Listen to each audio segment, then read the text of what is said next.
I'm Georgia, and I am sitting here with pure love in motion, Mr. Dicken Bettinger. And he's already had me with tears in my eyes, because this is what Dicken does. And it's such a blessing. But Dicken's come on here because this is about exploring creation. And Dicken, I know, takes lots of photos of beautiful flowers. And there's actually, what came to me was, there was an interview by Rupert Spira, and she talked about, as love, we experience through kind of the veil of reality. When we talk about this energy through thought, we talk about it as consciousness. When we talk about it through feeling, which you do, we talk about love. When we talk about it through perception, as an artist, we talk about beauty. And that, I remember driving to Scotland and looking at the vista and just experiencing love as beauty. And I guess when I see your pictures, is that how you experience it?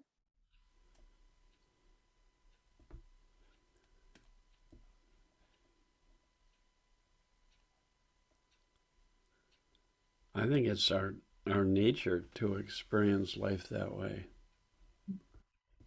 I take pictures of kids or my grandkids in moments where they're not caught up in their personal thinking. Easy to do if you hang out with kids. And when we fall out of thinking, we experience peace of mind. Because we're no longer caught up in shoulds and judgments and expectations and labels. That's what everybody's looking for, is peace of mind. And then when we fall out of our thinking, our senses come alive. That's why people love being around little kids. That's why people like doing anything creative, is we fall out of our thinking, our senses come alive because they're unobstructed. It's what Sid Banks called pure consciousness. When my senses come alive, I can't help but to experience beauty. Or you could say, love brings my senses alive. Love being pure energy flowing through us unobstructed. It's radiance, it's light. And when it flows through our senses, we experience beauty. I look out the window and there's a tree there, and if I have a lot of thinking, I don't even see the tree. If my mind gets quiet, unbelievable, the intimacy. That's what I mean. Love can bring our senses alive. I feel an intimacy with the tree. I feel an intimacy with what's around me when I come to my senses. That's one of the that's one of the characteristics of why artists love art, is that they learn that they can come to their senses, and then their senses sing and dance. Oh, yeah. They sing and dance.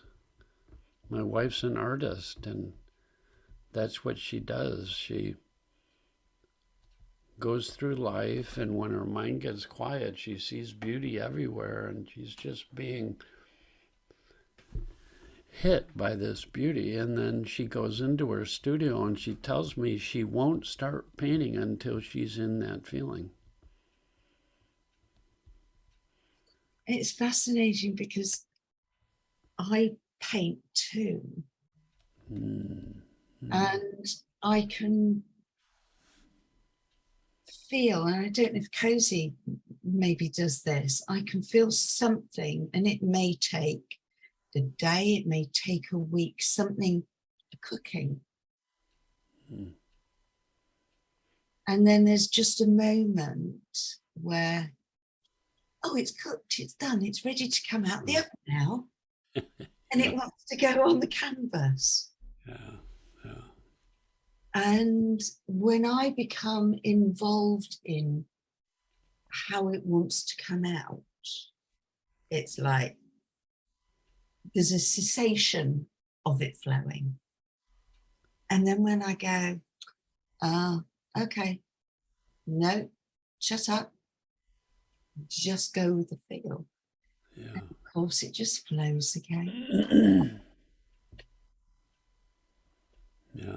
Well, that's what I've learned about life is that when we get quiet, when our minds get quiet, our senses come alive, and there's deeper feeling in that quiet. And in that quiet is it's full of knowing, an intelligence that's not of the intellect,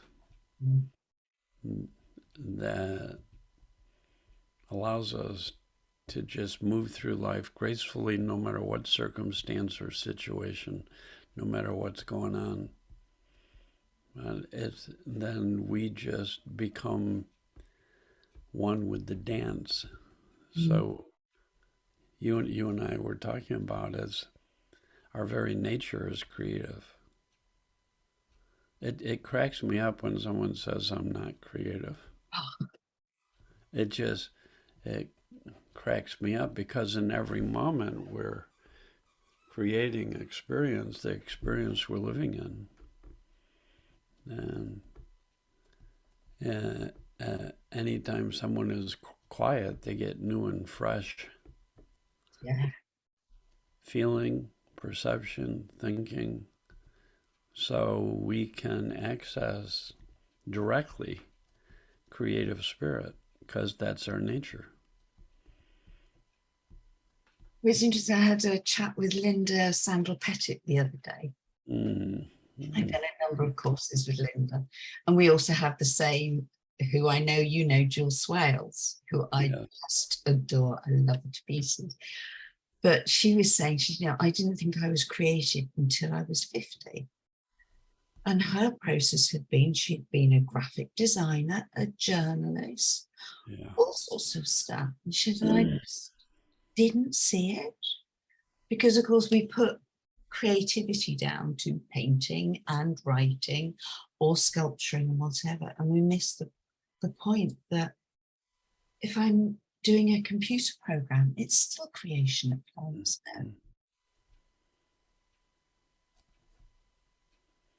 I started my career teaching high school, and my favorite subject that I studied, explored was creativity. Mm-hmm. So I taught filmmaking and creative writing and anything to do with creativity that I could. And I was teaching high school, and there were, as a big public high school, and there were kids that were labeled the troublemakers, and none of the teachers wanted these kids in their class. And I don't know, I looked younger than any of the kids I was teaching, and I just didn't see them as troublemakers. They seemed like if we were in school together, we'd be friends. It's just like, and I said, give me all your troublemakers. And I didn't tell them I was going to teach them about that they're creative and can write poetry as well as anybody on this planet, because they all hated school and they didn't like to read, and the last thing they would ever do is read some poetry.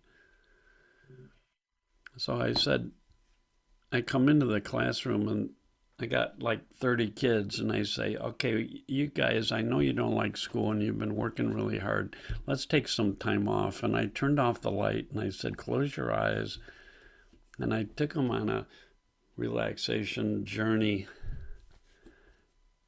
until their minds got quieter and quieter and quieter and quieter. And, they had their eyes closed and their head down on the desk, and they had a piece of paper with a pen or pencil. And I said, now I'd just like you to just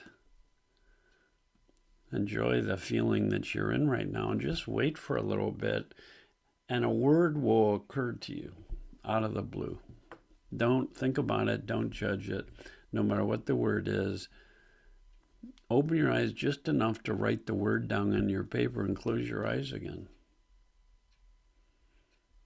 And just relax in that space and that feeling and wait a little bit, and another word will come. And when you get 10 words, I'll turn the lights on. I turned the lights on and I said, okay, you have 10 words that came right out of your soul. They came from you, no one else. These are the only 10 words of this combination in the universe. Rearrange them in any order you want that's fun for you or makes sense. Go ahead, do that.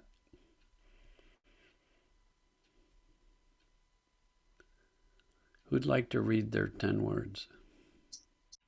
Every hand went up. Oh, wow. These are kids who don't raise their hands in school. These are kids who really don't like school. But they're doing what's the most natural thing in the world, is allowing their minds to quiet and then seeing what new and fresh shows up. It's the difference between thinking we do and when we're not thinking actively. Thoughts, ideas, words keep coming. They just pop in. That's the creative process in action. Mm-hmm. And these kids, pretty soon, they're reading their poems. And I tell them, do you know what you've done? First of all, this activity of creating is enjoyable, isn't it? It's relaxing. I mean, there was no effort, no struggle, no judgments. And you're writing these absolutely beautiful poems. They couldn't believe it. So then I started bringing in lyrics from their favorite songs at that time. Yeah. And have them read them. And before they knew it, they went, oh my God, I know what this is from. I said, yeah, it's poetry. I said, so you're writing poetry as well as anybody writes poetry, because that's the secret. That's how we create, is we get quiet and we see what shows up. Mm-hmm. We can do that at any time. I did it last night, knowing you and I would be talking about creativity, just to see what would show up. I did it again this morning a couple of times, and this story about teaching kids poetry writing I hadn't thought of for a very long time, and it popped in my head. Yeah. Well, that's the wonderfulness of it, isn't it? We only have to look in a direction. Yeah. And something always arises. It's interesting because as I've worked with Jules and doing her writing courses, and I have found it so fascinating that creation just wants to play. It doesn't care how it does it. It can wake you at 4 a.m. going, okay. And there is no limit to it. And it's really interesting. There's a book you may know called Big Magic, where she talks about, she can feel, she's a writer, and she can feel the energy of something coming to her. And I know if I don't catch it in the moment, it'll disappear off to the next person. And maybe they'll hear it and maybe they won't. So this creative force, it isn't personal at all. It just arrives in the flavor in each of us. But it just wants to play. Yeah, I like that. I like that. Yeah, the very nature of life is playing. I was just looking at some images taken by the new telescope they have up in the sky, the most powerful telescope they've sent out into space, James Webb Telescope, and taking pictures of galaxies with infrared light. And oh my God, the colors, the play, you can see the universe dancing into being. Yeah. And you can say the very nature of life, the mystery of life is that out of this infinite field of formless energy, things keep dancing into existence. As the one spiritual teacher, Swami Muktananda, wrote a book called The Play of Consciousness. I don't know it. The Play of Consciousness. Well, it's a Hindu term that they see consciousness as this formless creative energy that plays by creating and dancing into life. And that's how Sid Banks discovered, is that when he had his enlightenment experience, he thought it was pretty ordinary. He just went beyond the influence of our intellect that acts as a critic and editor. Oh, doesn't it just? Right? And he went beyond the influence of all concepts, all ideas.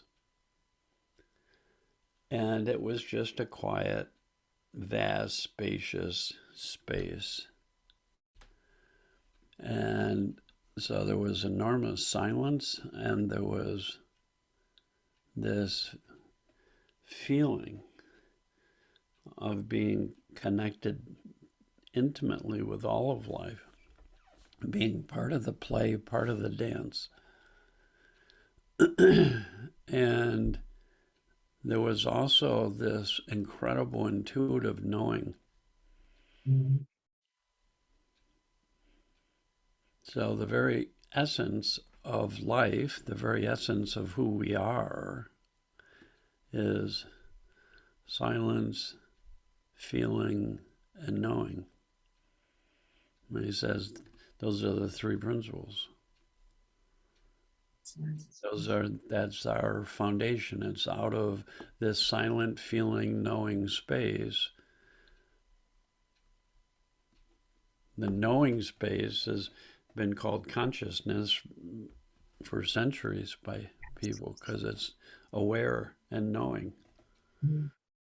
Right? So that anything that's created out of that formless energy will be created and aware and connected to the one, the experience of which is a feeling, which is love. That's our very nature. That's the nature of the universe. That's the nature of all creation.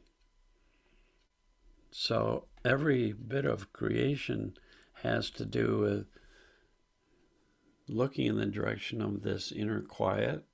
Then there's a feeling quality to that you can feel that energy literally. I can ask people who are in the worst mood ever, are you alive right now?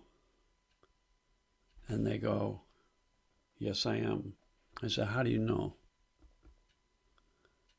Well, there's a feeling.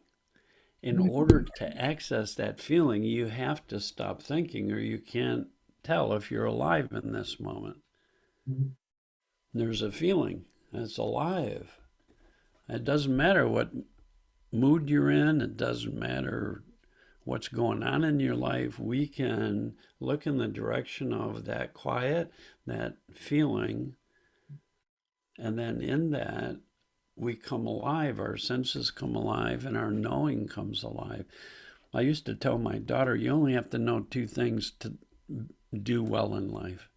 You have to know that every bit of your feeling experience is being created from within. Yeah. If you see that, you won't be blaming the world for what you feel. You'll feel empowered. Mm. You'll be resilient. You'll get over stuff, which happened to her at 14. She became more resilient and knew more about thought than I did. The second thing you have to know is that anytime your mind gets quiet, you're going to access deeper feelings of aliveness and well being. Mm. And in those feelings, there'll be all the common sense you need to deal with any crap that comes your way in life. No matter what it is, no matter how challenging, no how difficult, if you tap into that space, you'll find the common sense from this common ground. Mm. It'll make sense to you how to respond, what to do, what to say. It'll come to you fresh, new and fresh, And it's right? interesting because, of course, we talk about go inside. That term is used all the time. Yeah, And it can be so easily misconstrued because people then become really attached to their form because we kind of go, oh, okay, well, yeah, there's something inside of this, as opposed to actually yeah, talking about is it's inside of this, it's yeah, outside of this, it is this, it's all things. yeah. It you can only point. Mm. And inside, the way I use it is Yeah. formless. And the most direct and powerful way anybody, the only way really that anybody can experience our connection to formless energy, to Mm. spirit, to a love that's unconditional. The only way is if we go beyond everything we're thinking just for a moment. If Mm. we let go of what we're thinking. I've had clients who are schizophrenic and I say just for a moment, just become present and let go of everything you're thinking. It doesn't matter if you still have them. Let go of everything you're thinking. That's going inside Mm. because you're not in the form of thought, in the content of thinking. You're just Just inside. for a moment. Every spiritual teaching I ever know says that's the start. We have to let go, we have to empty, we have to drop our thinking, we have to stop paying attention to our thinking. We become fully present. Now, people say, well, that's really hard to do. And I say, okay, just listen to me and we'll see how hard this is. And they go, okay, I'm listening. And I said, you just did it. I thought you said it was so hard. Every time, every time a person is That's a present, sneaky one. yeah, well, that occurred to me in a creative moment with a client one time who was saying to me, this is so hard. I don't know all this stuff about thought and quiet, and I can't do it. And I would see this woman many times listening to me, which is another way of saying just being present, which is the only thing that takes no effort, no energy. Being present is we're born present. There's no effort or energy. Thinking takes effort and energy. So every time somebody is present, they've dropped thought. And You of can't, course, how beautiful to see this creation as you're sitting with someone, yeah, a new idea just just pops in. appears Yeah, that's so perfect for the moment. yeah. I worked in businesses, big business, for 16 years. So you have all these brilliant men and women who have become very successful in part because they have developed and finally honed their intellects, and they spend most of their day thinking about their work. Mm. And to say, well, that's one way of using the mind, there's another way of using the mind that accesses new and fresh thinking, which is necessary to do well in business. It's necessary to be be able to be productive, Mm. to create, to enjoy your work, to be able to move things forward. And then they started learning about a quiet mind and the power of new and fresh thinking, that no exception, things start occurring to people when their minds quiet down.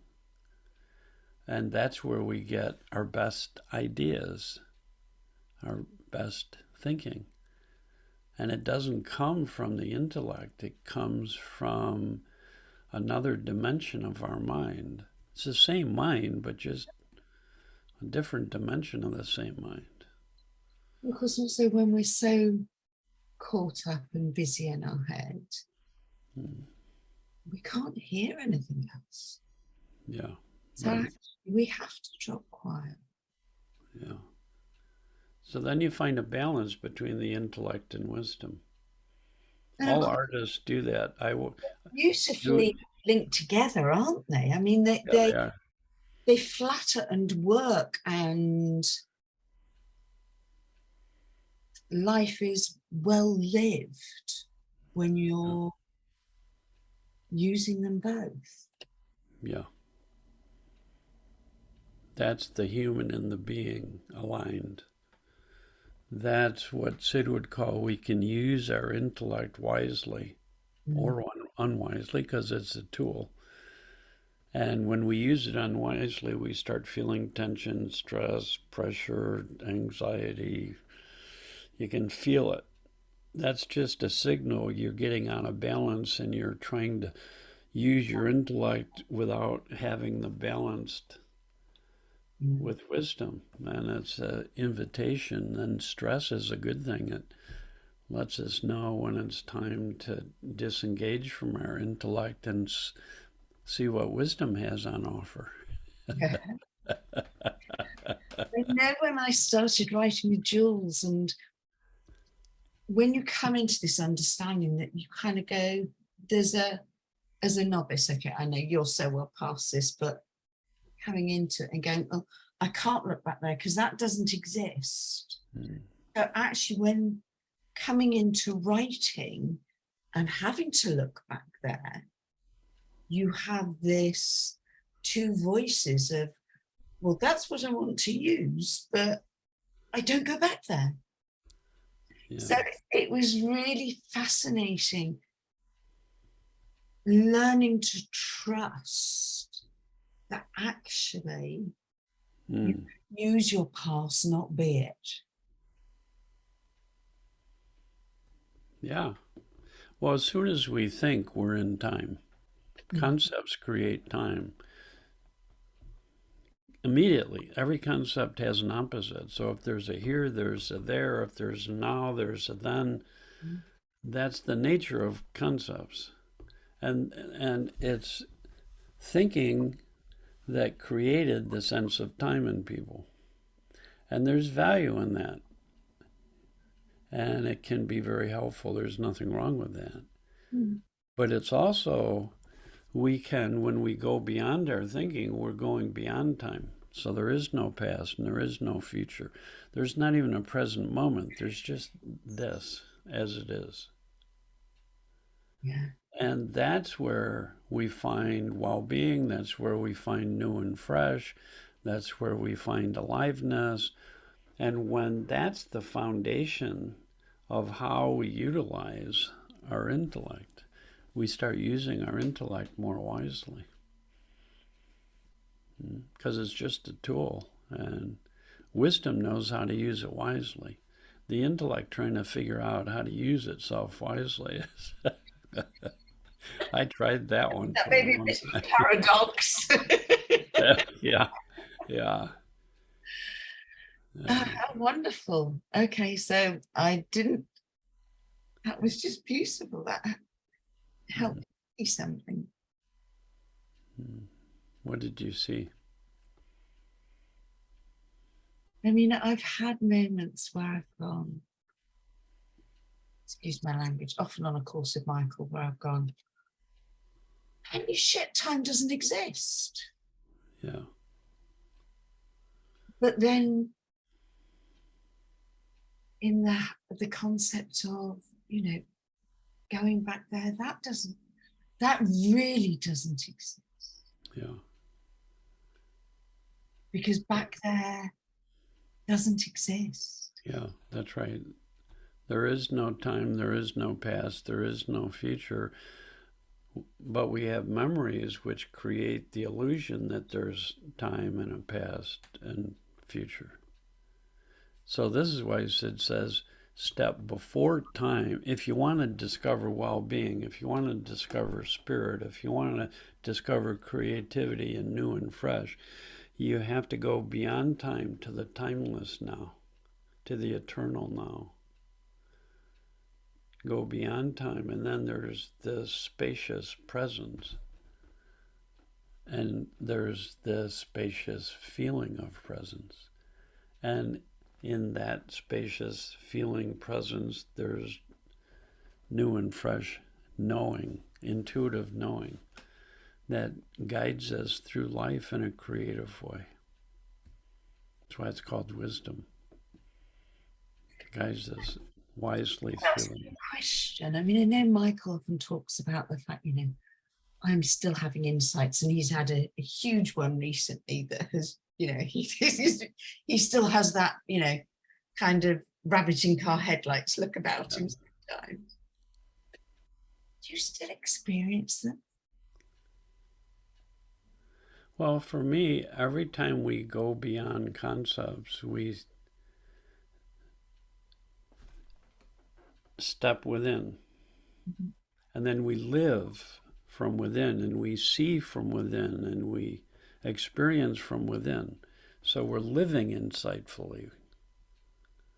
And that never ends because there is no end to the inside, to spirit, ever. Even when we die, there's no end to that. So, of course, we can live insightfully forever. It's not like sometimes I'm creative, sometimes I'm insightful. My what I started to see was that most people think of insights as the form that occurs. So I went to England for the first time years ago, I don't know, 15 years ago, to do a 3P training. First time I'd been to Europe to do a training, and there were 65 people in the room, and everyone was dissatisfied. They had all been learning the principles already, but they were all dissatisfied. And I go, what's going on? And they were waiting to have big insights because they thought the insight was something that someday would come and you would get it, and then you'd say, here's my insight, let me show it to you. And I kept having shifts, but I couldn't say what my insights were. And everybody around me was going, oh, here's my insight. And I'm going, shit, maybe I'm missing out. Maybe, I'm enjoying life and I'm having fun and I keep seeing things new and fresh and different, but I'm not having insights. So I'm in England, everybody's dissatisfied waiting for big insights. And I said to my wife during a break, something's really wrong here. So I came back into the room and said, insights are highly overrated. You don't want to be waiting for insights. Only ego waits. Ego is looking for something to hold on to, and this is not about holding, this is about letting go. Sid Banks used to say, if you want to kill an insight, think it's the words and hold on to the words. That'll kill it immediately. If you want to keep the insight alive, let go of the words and stay with the feeling, and it'll keep unfolding and unfolding and unfolding because there's no end to that. and people started to relax and stop playing the ego game of waiting for something to hold on to. That's what the intellect does. It looks for something to hold on to, an idea, a belief, a concept, and then hold on to it and say, look what I've got. That's basically our education system. Yeah. Wisdom learning is the exact opposite. How much can you let go of? And as you let go of everything, you don't discover this deeper dimension is revealed to us. Mm. Creativity, love, new ideas, it's revealed to us. Sid says, I didn't discover the principles. I fell into this space, this light, this love, and the principles were revealed to me. Mm. The very nature of life is creative. That's the principle of thought. The very nature of life is aware. That's the principle of consciousness. There is an intelligence in that field that knows how to create and operate what's created. That's the principle of mind. So we can participate with the universe in what it's doing playfully, as you say. We can join the play of consciousness because that's our nature. That's why they say you got to lighten up, go to the light. You're getting too serious and heavy.